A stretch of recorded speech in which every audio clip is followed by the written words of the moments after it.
Welcome to the S.O.A.P video series from Oak Tree Community Church in South Bend, Indiana. We're starting a brand new book survey, because that's what we do here, is we survey these books. Right. And we spend back and forth from the Old Testament to the New Testament. We are going into the Old Testament to one of the books that has a lot of Sunday school stories. It does. If you grew up in Sunday school like I did, like you did, you hear some of these stories as children, and some of these actually become children's favorites.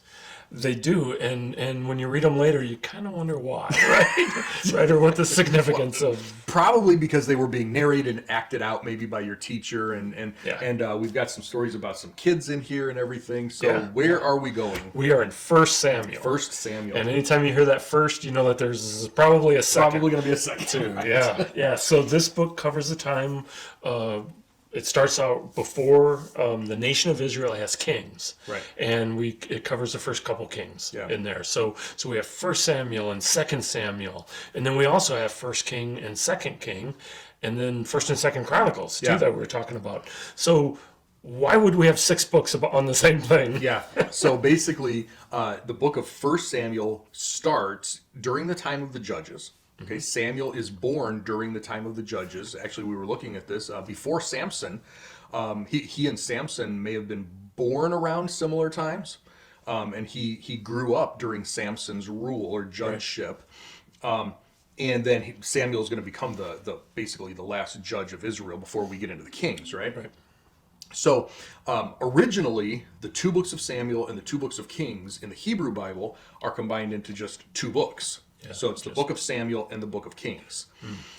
When the Old Testament was translated into Greek, called the Septuagint, about 150 years, 200 years before Jesus, those books were broken apart, and they were called 1st, 2nd, 3rd, and 4th books of the kingdoms. Because you got Israel in the north, you got Judah in the south, so Israel's kingdom. So you have 4 books of the kingdoms. When Jerome translated the Bible into Latin, about 300 years after Jesus, he renamed them 1st, 2nd, and 3rd and 4th Kings. Okay. So now we've got 4 books of Kings, and then at some point, you really don't have a ton of kings in the first. You've got 2 kings really, Saul and David in these first. But there's 2 a lot books. going on with those. Yeah, so they were renamed after the main character of the first third of 1 Samuel, and probably even that Samuel wrote most of 1 Samuel, or a good chunk of 1 Samuel anyway. Yeah. So now we've got 1st and 2nd Samuel, and 3rd and 4th Kings became 1st and 2nd Kings. The 2 books of Chronicles overview most of these other 4. So it's from a different perspective. Yeah. So one thing I didn't realize, 1st and 2nd Samuel, and then 1st and 2nd Kings. I mean, they actually fit right next to each other. It's a chronology. It's the Chronicles that come back and summarize most of the 4 books. Which is cool. Yeah. Okay, so we're going to be in 1 Samuel. It covers about 95 years, and it covers from Samuel's birth to Saul's death. So different guy. 1 King's death, and then the beginning of David's reign. Yep. And we need to remember a couple things, because we always think Jerusalem is the capital, but not yet. Nope, not yet. Right? Yeah. And also the temple hasn't been built yet. So 2 major things here. So David, we'll find, actually moves the capital from where it was to Jerusalem, and he also starts the plan for the temple and maybe gets part of it, the foundation. Yeah, the temple doesn't even actually get built until the middle of 1 Kings. Okay. Just before the first half of 1 Kings. Okay. David will move the capital to Jerusalem. So we're working still in the tabernacle, or the tent that Moses had designed God designed it, but Moses had it built back in Exodus. It's traveled through the desert for 40 years, and now it's been in Canaan, or the land of Israel now, for 300 years. Okay, by the time we get to this point. Right. There's still a priesthood. We've had 300 years of judges, and we also need to remember they're still a little shaky with following God. Oh, they're still very shaky. Shaky is putting it nicely. They do not like following God. And really the major overall theme here is the people want a king, and God's like, fine, you want a king? We'll give you a king. But that's not God's plan. Right. Yeah, the plan has, well, and the judges were never God's plan either, right? The plan always was, once we get into the land, Joshua is going to lead you into the land. When Joshua dies, there is no successor for Joshua. There is no president. There is no head. God leads them through the priests. That was the whole plan. That was the setup. Well, the priests go rogue, and now there's these judges and all this other stuff, and prophets. They're prophets, and Samuel is both effectively he is functioning as a judge and a prophet and a priest during a lot of this time. Yeah, we see that with everything. Yep. Okay, so chapter 1, we actually start out with Samuel's mother. Her name's Hannah, and at this point she's married to Elkanah, so Samuel's father, and they're living in Ephraim. Is that, did I pronounce that right? Yep. Ephraim. So which is north. Yeah, go ahead. I was just from the tribe of Ephraim, right? And you were going to say north of Jerusalem. Yeah. Right. That is, so that's basically one of the largest tribes, and that's where today we would call a lot of that not today. Today we call it the West Bank, but Samaria is in that tribe of Ephraim. Okay. And that's where the tabernacle has found a home. Sort of central, more central really than Jerusalem is, sort of central in Israel so that people could come to the tabernacle. All around and to a central location. Yep. Okay, so the dad actually has a second wife, and Hannah has no children at this point, and the second wife has many sons and daughters, and it's a point of contention. Yeah. So Hannah, and it seems the second wife pushes Hannah's buttons too, well, as you can expect. Yeah, and so the reason that, and this was allowed under the Mosaic law, for a man could have multiple wives. It wasn't a big deal. God allowed it. As long as, and the rule was, you're not allowed to marry somebody in spite, to spite your first wife. Yeah. And you have to, if you're going to marry another wife, that's fine, but you have to treat your first wife with all the love and respect that she deserves as your wife. You don't get to, spite her. You don't get to, turn her, whatever. Yeah. Well, I'll actually see that happen. Well, but it wasn't him. Yeah. And that was the thing, is the law was, you can't do this to your wives. But the problem was that Hannah had no children. And under Jewish and Hebrew genealogy, this guy, Elkanah, was going to get written out of the genealogy books if he had no heir. Right. So he married another woman so that he could have an heir. Well, she was able to have children, and for some reason Hannah was not. Right. And so that's really what's going on here. So I don't want to kill any points here, but turns out Hannah will have children. Yeah. So since she was the first wife, would her children then set the precedence? Or would both sets of No, kids? it's going to be both. Yeah, it's going to be both. Elkanah would have had his option. He could have, like Abraham did with Isaac. He did not. Even though Ishmael was the firstborn, he did not. Isaac was the son, so he bequeathed, he willed everything over to Isaac. But Abraham had other sons after Isaac as well, and so he gave them all little stipends and then said, "Go away," because Isaac gets all this stuff. Right. So Elkanah could have done the same thing with any of his children from either marriage. It didn't really matter. Okay. So you're talking about the temple and where it's at, and or the tabernacle. Yeah. I always mess that up. Yeah. And one of the things is each year people would go there, Yeah. right? And they would perform sacrifices They there. had to for Passover, for Pentecost, and for the Feast of Tabernacles. They had to. Yeah. So the whole family unit it goes there, and they worship and they have the sacrifice, and they actually get a meat portion back, right, as part of the sacrifice. Yep. And he would give to his second wife and all their kids their portion, and he'd give Hannah a double portion. She was his first wife. The reason he married her, I'm sure, because he loved her, and the fact that he knew that Peninnah was, like you said, pushing her buttons. She was the one who was torturing Hannah, not him. Yeah, but I'm sure that helped the torture. Oh yeah, there's no reason doubt. for Yeah, the there's torture. no doubt. Yeah, there's no doubt. Yeah. So while they were there, the other wife made Hannah cry again, and she goes outside, and she's crying, and she went to the tabernacle, which seemed to be like across the street. Maybe it was a little bit farther than that, and she prayed to the Lord of Heaven's armies, which is kind of an interesting. Yeah, some translations are going to say the Lord of Hosts, but that's the thing. Yeah, and she said, okay, if I am given a male child, I will dedicate it to the Lord. Which under the law, all the firstborn males were already dedicated to the Lord, but God in the law said, I've redeemed them by taking the entire tribe of Levi for myself. so you can keep your sons, right? They've Right. already been redeemed. Right. What she's saying is, I'm going to bypass that whole thing, and I'm going to give him to you anyway as a gift if you would let me have children. Yeah, so there's a second part in here too, and his hair will never be cut. Yeah. Probably the Nazirite vow. There's 3 parts to the Nazirite vow. Don't cut your hair. You cannot eat or drink anything from the grapevine. And you can't touch dead bodies, animals or people for the life of, for the life of the vow. Now, Samson was from the womb. He was a Nazirite. He wasn't allowed to do anything. This is probably something similar. Similar to that. Yeah. Okay. All right. So there's actually a priest there, and a priest name is Levi.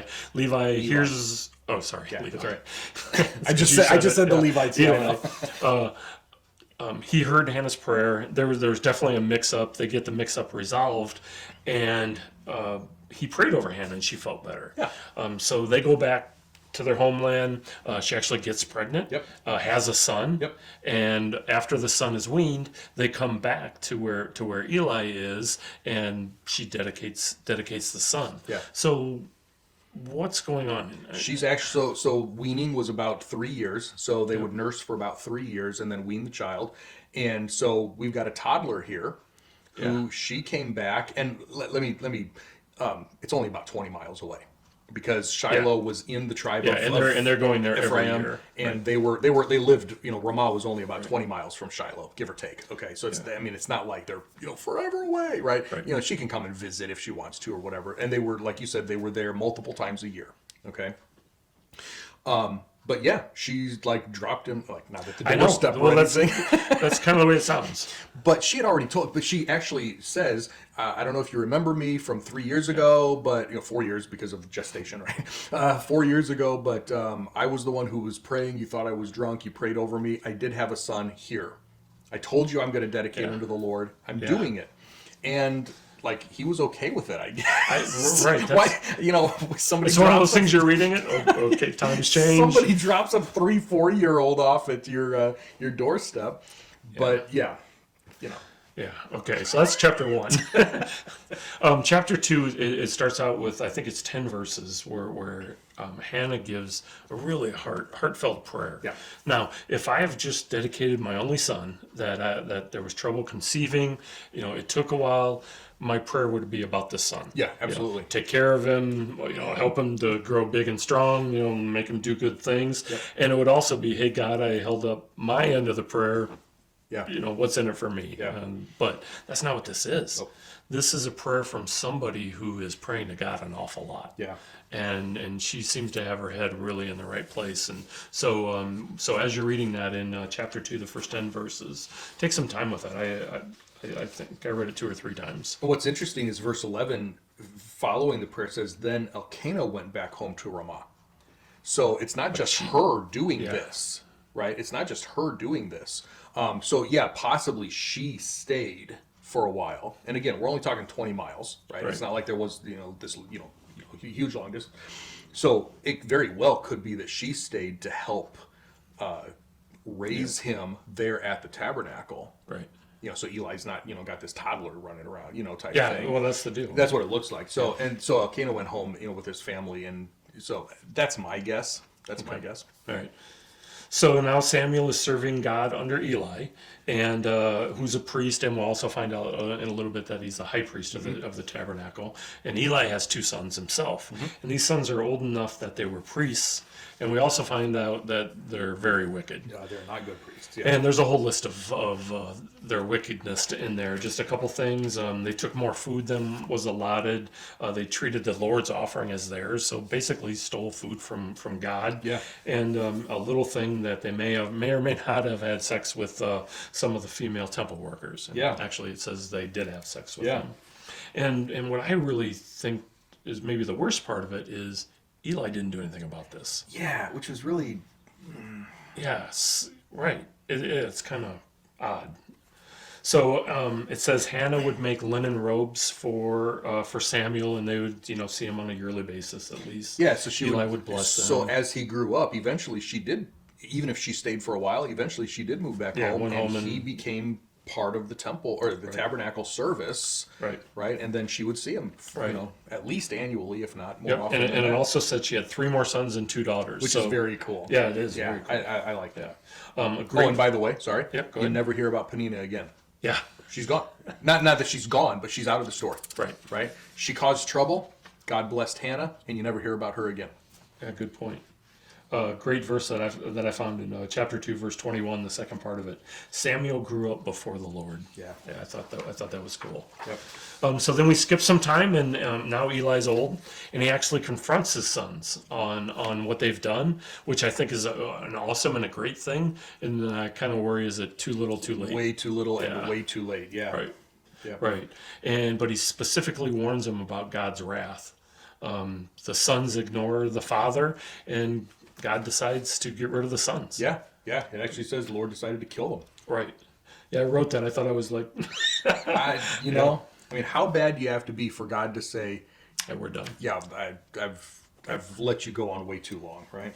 Yeah. So a man of God came to Eli and told him what the Lord had said. Can I back up just yeah. real quickly one thing here? In verse 26, I found this interesting. However, the boy Samuel, this is in contrast to Eli's sons, the boy Samuel was growing up and finding favor both with the Lord and with people. It reminds me of something that Luke wrote about Jesus. In Luke chapter 2, he grew in wisdom and stature and in favor with God and people. I wonder if maybe this was in Luke's mind when he was writing his, and Jesus was growing up that way, almost identical, not identical, but really, really similar to how Samuel's described here. Oh, that's interesting. I wonder if that's why I picked up on at least the last part of that. Could be, yeah. Part of that. Yeah. Yeah, I just thought that was a neat similarity there. Yeah. So a man of God comes to Eli, which is really funny. The high priest. Yeah. A man of God is coming and basically telling him, here's what's going to happen. So we still have judges, because the time of the judges has not, depending on exactly this date, there are still some judges, there are still some prophets. It's not like Samuel's this lone guy out there. I mean, he hasn't even really started his work yet. He's still either a young boy or a teenager. So there are still men of God out there. And I mean, your point is that it wasn't, I mean, Eli should be the man of God. But there is somebody else that's out there speaking for God, which is sort of cool.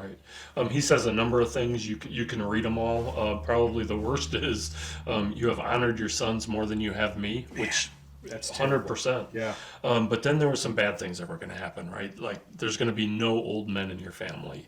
Eli's eyesight was starting to fail. He's like, if there is anybody old, they're not going to be able to see. Yep. Many will die by the sword. Yep. Your 2 sons are going to die on the same day. Yep. You know. So God had already made a promise to the family of Levi that you will have somebody. The Levites will. It was a covenant actually with the Levites. You will always serve before me. But Eli's family was not going to be able to participate in that covenant anymore. Yeah. Yeah. And then God says, after this, then I will raise up a faithful priest. Yeah. And your house will beg for money from him. Yeah. So, and that's going to be, we'll see, that's going to be Samuel. Yeah.